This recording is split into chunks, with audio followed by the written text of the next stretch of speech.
Welcome to today's deep dive, everyone. We are so glad you're here with us. Imagine signing an apartment lease today that doesn't expire until the year 11,000. Right. Like literally the year 11,000. It sounds completely absurd, but that's exactly the kind of scale we're looking at today. It really is. So today we are setting our sights on Dublin, Ireland. And we're bringing a few different lenses to the city to see how it really functions beneath the surface. Yeah, we're pulling from a really interesting mix of material for this. We are. We've got this highly curated, glossy 2026 tourist guide to Dublin's famous attractions. And we're contrasting that with a local's unscripted guide to the hidden sort of quiet corners of the city. Which is where you get the real flavor of the place. Oh, absolutely. And then to look at the invisible gears turning behind the scenes, we're diving into a fascinating structural report from the Association of Irish Local Government. And that one is all about the mechanics of the nighttime economy. Which is a whole different beast. Totally. Our mission today is to look right past that glossy postcard chain. We want to discover how this city actually breathes, sleeps, and operates. Equipping you to travel smarter and really understand the hidden logistics of modern urban life. Because every city has those logistics. You just have to know where to look. Right. Okay, let's unpack this, starting with the heavy hitters. You can't examine Dublin without looking at the massive icons that draw millions of people, specifically Trinity College and the Guinness Storehouse. Yeah, the scale of those two attractions alone, it really shapes the gravity of the entire city. It does. I mean, Trinity College holds the Book of Kells, which is this illuminated manuscript from the 9th century. And when we say illuminated, we are talking about text supplemented with brilliant colors and actual gold or silver leaf. Wow. Yeah, it's designed to literally reflect light and shine. And it sits inside the 65-meter-long room, which is guarded by 44 marble busts. Right, and that was a historically all-male lineup, right? Until they finally saw the addition of 4 prominent women in 2023. Exactly. It took long enough. Yeah, no kidding. You also have the 15th century Brian Borer harp in that room, which is the actual physical model for the Irish national emblem. But, reading about the preservation efforts for this space, it is just staggering. The current restoration requires over 200,000 historical books to be individually vacuumed, tagged, and moved. And I was trying to wrap my head around that, vacuuming a book. It sounds absurd, yeah, until you understand the material science of an ancient library. Okay. See, many of these texts are written on vellum. Which is animal skin, right? Right, prepared animal skin. Oh. And vellum is incredibly sensitive to humidity. So microdust acts as a sponge for moisture in the air. Oh, I see. If you let dust settle on a 900-year-old book, that dust pulls in water, and that water breeds mold. Oh, gross. Yeah, and the mold literally eats the pages. So they have to use these specialized HEPA vacuums to gently lift abrasive dust off the spines without tearing the ancient bindings. A massive logistical hurdle just to keep history from turning into dust. Literally, yeah. Speaking of massive scale, the Guinness Storehouse is engineered purely to impress.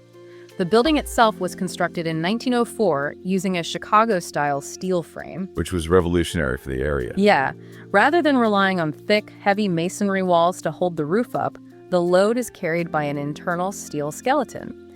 This allowed architects to hollow out the center of the building into this enormous open atrium shaped like a giant pint glass. And the volume of that is insane. If you were to seal the doors and fill that central atrium with stout, it would hold 14.3 million pints. That is just, I can't even picture 14 million pints. Right. And the visitor experience inside that giant pint glass is down to an exact science. They teach visitors the perfect pour, which apparently must take exactly 119.5 seconds to settle. Yeah, and this isn't just marketing flair, it's physics. Right. Guinness uses a mix of nitrogen and carbon dioxide gas. Nitrogen bubbles are much smaller than CO2 bubbles, and they don't dissolve easily in liquid. So when the beer is forced through a tiny restrictor plate in the tap, it agitates that nitrogen. Those microbubbles are so small that the downward current of the pouring liquid actually drags them down the sides of the glass. Creating that famous cascading waterfall illusion. Exactly, before they finally manage to float up and form the creamy head.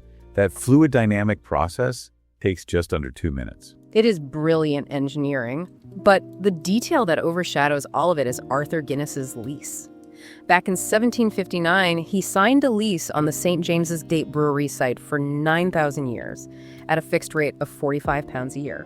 That foresight wasn't just about real estate. It was an incredible bet on industrial longevity. Yeah. He effectively secured the geographic heart of his family's empire on a timeline that outlasts most recorded human history. It's wild. But, when we look at the unscripted local guide, a really fascinating tension emerges. Oh, yeah, definitely. Because the storehouse offers these multi-sensory aroma fountains and 360-degree gravity bars, but if you ask a Dubliner where to get a real pint, they avoid it completely. They point to a place like the Gravediggers, officially John Kavanagh's pub, right beside Glasnevin Cemetery. The contrast there is so stark. I mean, it earned its nickname because actual gravediggers used to drink there between shifts. Right. The local guide praises it specifically for what it lacks. There's no traditional music playing, the rooms are stark and unadorned, and there is no, performance of Irishness for tourists. Yeah, you order coddle, which is this heavy working-class stew of sausages, bacon, and potatoes. Which sounds amazing, honestly. Right. And you drink a pint poured by someone who doesn't feel the need to explain the 119.5-second nitrogen cascade to you. Yeah, it's the antidote to the curated experience. And the local guide applies that exact same logic to Trinity College. How so? Well, instead of queuing for hours to see the vacuumed, highly polished long room, they direct visitors to Marsh's library, tucked quietly next to St. Patrick's Cathedral. Oh, I've read about this. Yeah, Marsh's library gives you the sheer weight of history without the crowds. It's filled with dark wood and these fascinating caged reading alcoves. Hey, cages. Yeah. In the 1700s, stealing books was a serious problem. So readers were literally locked inside wire cages with their books until they were finished. That is incredible. And the local author points out the dry, oxidized paper smell of the room forces you to naturally lower your voice. You experience the history rather than just photographing it. See, I love that. But wait, I need to push back on this local perspective for a second. Okay. The guide is incredibly quick to dismiss the famous Temple Bar area as a total tourist trap, advising people to leave before noon. But if it's so inauthentic now, how did it become the designated cultural quarter of the city in the first place? It couldn't have just been built out of thin air to sell overpriced beer? No, it wasn't. The history of Temple Bar is actually a textbook case of urban gentrification. Okay. The area gets its name from Sir William Temple, a provost of Trinity College who built his house there in the 1600s. By the 1980s, the area had fallen into severe disrepair, and the state transport company bought up the land. To do what? Planning to bulldoze it for a massive bus terminus. Yeah, but while waiting for planning permission, they rented the derelict buildings out on short-term, incredibly cheap leases. Ah, so the classic catalyst for a cultural boom. Cheap rent. Precisely. Artists, independent galleries, vintage clothing shops, and underground musicians just flooded the area. It became this organic, raw, creative hub. Right.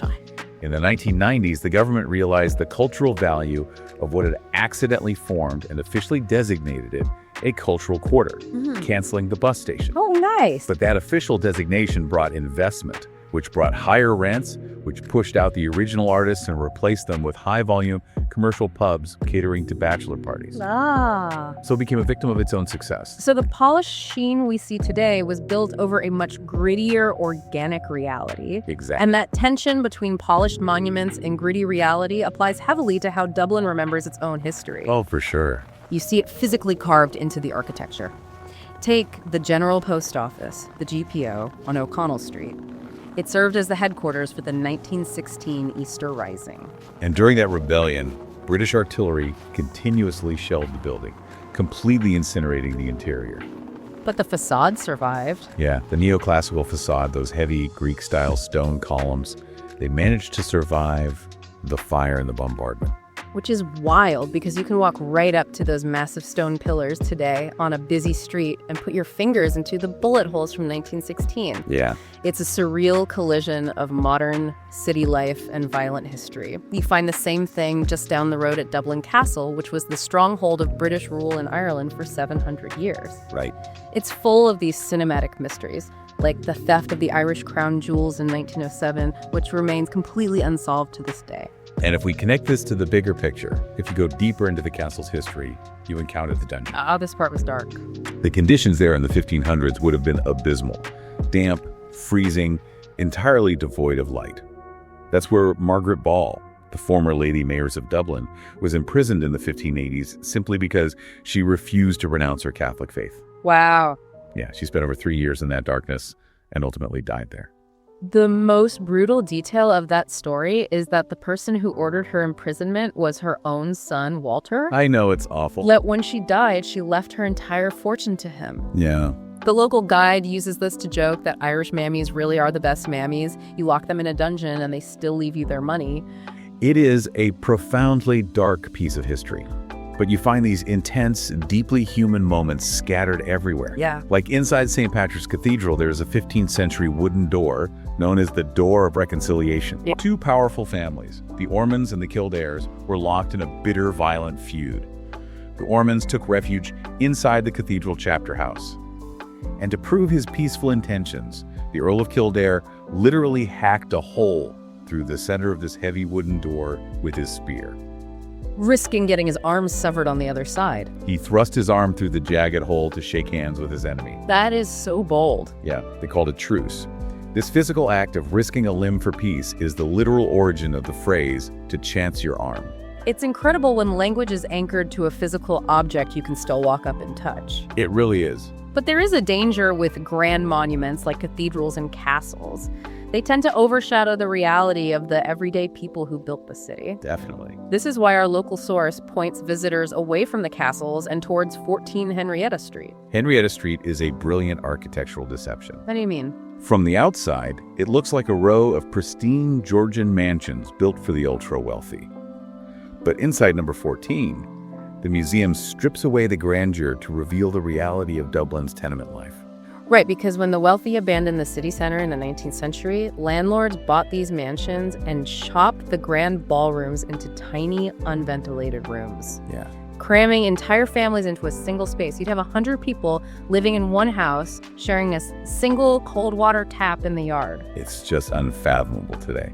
The local guide champions 14 Henrietta Street because it refuses to sanitize this history. It doesn't turn the past into a costume drama. No, not at all. It grounds Dublin Asia's narrative in the brutal realities of urban poverty, overcrowding, and the sheer resilience required to survive in the shadows of the GPO and Dublin Castle. With all this heavy history, the tenement museums, and the millions of tourists crowding the Guinness Storehouse, the obvious question is, where do locals actually go to breathe? Right, you need an escape. Where is the space in a city this compact? Well, they utilize the city's green lungs. Phoenix Park is the most famous example, covering 1,750 acres. Which is huge. To put that in perspective, it is more than double the size of Central Park in New York. Wow. It is so large that it sustains a wild herd of fallow deer, which have been roaming the western edges of the park since the 1660s. But even within that massive expanse, locals avoid the main roads. The unscripted guide points to the Furry Glen, a secluded, densely wooded depression in the park where the manicured lawns disappear, the trees take over, and the ambient noise of the city completely falls away. If you don't have the time to trek out to Phoenix Park, there are secret spaces engineered right into the dense city center. Oh, yeah. Everyone knows St. Stephen's Green, but right behind it, masked by a shopping center and an office block, are the Ivy Gardens. Our local writer calls it a secret garden. That's a great way to put it. It features a rosarium, a sunken lawn, and a hedge maze. Because it's sunken and surrounded by buildings, the architecture actively deflects the street noise, allowing you to actually hear birdsong over the traffic. Which is so rare in a city center. Yeah. There's also the Blessington Street Basin in the North Inner City. It's a former municipal reservoir that supplied water to the whiskey distilleries, now converted into a walled, quiet park. Oh, nice. Locals go there after work not to socialize, but to walk slow laps around the dark water. It's a space for decompressing, not performing. Exactly. The local guide makes a beautiful observation about the unspoken etiquette of spaces like the Portobello Canal banks. At golden hour, when the brick buildings soak up the evening sun, people just sit by the water. Bring your own food, you keep your voice down, and you treat the canal bank as Dublin's communal outdoor living room. It is a vital reminder for anyone traveling. The best part of a trip isn't rushing to the next queue. The real magic is learning to sit still and observe the rhythm of the city. But that rhythm undergoes a radical structural transformation the second the sun goes down. And this brings us to the most complex part of our deep dive, the structural report from the Association of Irish Local Government. This was fascinating. Right. When the parks lock their gates and the day trippers vanish, how does a city manage its nighttime economy without collapsing into chaos? The report makes it clear that running a city at night is a massive logistical tightrope, one that was severely destabilized by the pandemic. Yeah. Historically, Dublin's night economy thrived on density, what urban planners call compact venues. Small coffee bars, traditional basement pubs, underground theaters. Those are great. Yeah, but when COVID hit, that dense, intimate model became a biological hazard, forcing a total collapse and a mandatory rethink of how the city operates after dark. Instead of thinking of the night economy as just a parallel universe, it feels more like the concept of hotbedding on a nuclear submarine. Oh, that's an interesting way to put it. The physical hardware of the city, the streets, the plazas, the transit lines, it doesn't change. But the software running it has to undergo a complete reboot at 7 p.m. That is the perfect analogy. The exact same infrastructure must be instantly repurposed for a totally different crew with conflicting needs. The AILG report uses Galway City as their benchmark for how this should work, noting that Galway holds a purple flag. Sort of like a blue flag that certifies a beach is clean and safe, but for nightlife. Yes, exactly. To achieve a purple flag, a City A's nighttime ecosystem must satisfy 5 strict criteria. Okay, what are they? First is well-being. The area must be clean, safe, and welcoming. Second is movement. So secure, reliable public transit and brightly lit walking paths. Makes sense. Third is broad appeal. You can't rely solely on nightclubs. You need late-night cafes, family venues, and galleries. But we want variety. Fourth is place. The public squares must feel stimulating and safe. And fifth is the policy envelope, meaning the police, waste management, and venue owners actually coordinate their efforts. That sounds like a brilliant framework on paper, but when you look at the physical mechanics of implementing it, you run into massive paradoxes. Oh, absolutely. Take the conflict between safety and the environment. To ensure well-being and movement, you need high-quality, bright public lighting. We know that crime and antisocial behavior thrive in dark spots. But bright, pervasive lighting conflicts directly with modern environmental initiatives. Right. Local governments are under intense pressure to reduce their carbon footprint and eliminate light pollution. Wasting energy blasting photons into the night sky. Yeah. You have global campaigns like Earth Hour, where cities shut off floodlights on landmark buildings to signal green thinking. So urban planners are trapped.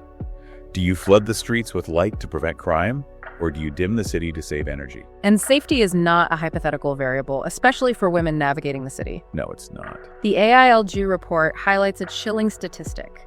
55% of women surveyed stated they simply will not use public transport at night. That is huge. Over half the population feels actively severed from the city's mobility network once it gets dark. Which means resolving this lighting paradox is critical. Planners can't just screw in brighter bulbs.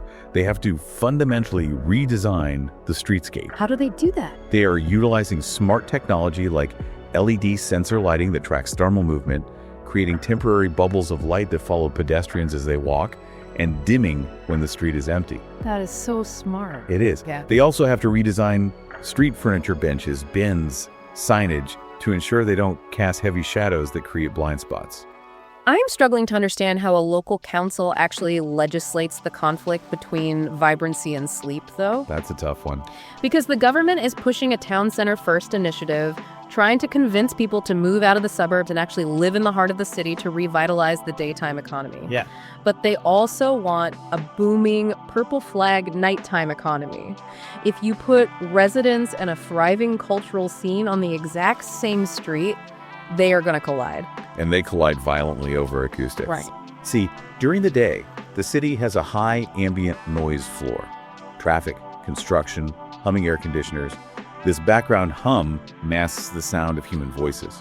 But at 1 a.m., that noise floor drops to near zero. So a totally orderly crowd of 200 people leaving a theater, just talking at a normal volume, suddenly sounds like a riot. Exactly.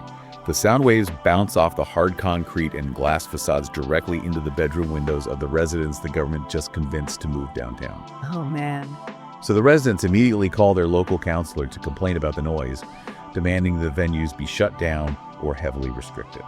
So how does a city resolve the basic human need for a vibrant culture with the biological necessity of sleep? Well, the report argues the solution lies in mastering the temporal element of planning.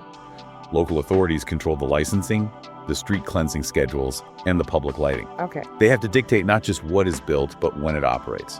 It requires staggering closing times so thousands of people don't flood the streets at the exact same minute. No, that makes sense. It requires funding 24-hour infrastructure, paying overtime for street sweepers and late-night transit drivers to ensure the crowd disperses quickly and quietly. Yeah. The nighttime economy is a completely different machine waking up just as the daytime machine is powering down. The sheer amount of invisible bureaucracy required just so someone can safely enjoy a quiet pint and walk home at midnight is staggering. It really is. We have covered incredible ground today.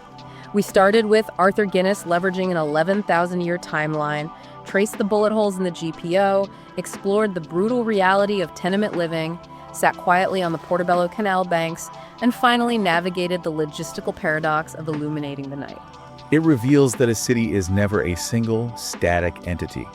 It is the glossy tourist postcard, the quiet local neighborhood, and a vast, intensely complex logistical network, all operating simultaneously on top of one another. So the next time you visit a new city or even walk through your own hometown, try to look past the monuments. Look for that hidden logistics network. Pay attention to how the streetlights track your movement. Notice where the locals are quietly queuing, and seek out the green spaces where they go to escape the noise, because that is where the real mechanics of the city live. And as a final thought to mull over, when you travel, are you truly experiencing a living, breathing place, or are you moving through a carefully curated theater set designed to manage your movement and your spending? What does a city actually look like when nobody is watching? That is a brilliant question to leave you with. Thank you so much for joining us on this journey today. Goodbye, and keep exploring.